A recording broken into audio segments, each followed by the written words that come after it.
Hello, in this reflection I'll be going through 4 things in the deaf world that have changed or evolved as shown in the movie Through Deaf Eyes. One of the first things that stood out to me was the school availability for deaf children. In the movie it showed when a lot of deaf schools were closed and students were forced into oral schools and not have without the option to sign. And it also shows instances where deaf students were in scenarios where they were forced to lip read and were not allowed to sign during the day while they were at school. Basically just another barrier for communication. Today there are more options available for deaf students.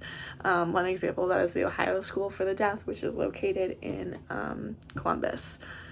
Another change is more like technology based, specifically like cochlear implants.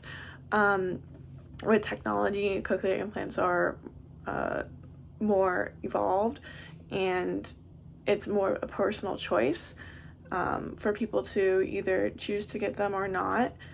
And in general, technology has really aided with communication, specifically in ASL, with like video calls and text messaging, and all that has evolved. Another is just like overall identity.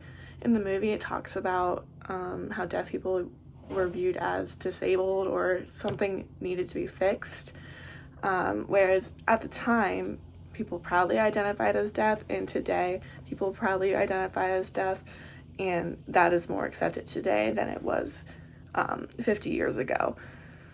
Kind of related to that, in my last point, is the Deaf President Now movement, which was in around, I think, the 1980s, 1988, something around that, when the students protested and were able to get Gallaudet's first deaf president in office. And since then, every president at Gallaudet has always been deaf, and I think that is something that really stood out to me as through the power of advocacy and how important representation is. So I guess that's something overall that has evolved as well, as shown in the movie, which covered a lot of that movement, and how I think the students were very brave and courageous in that movement.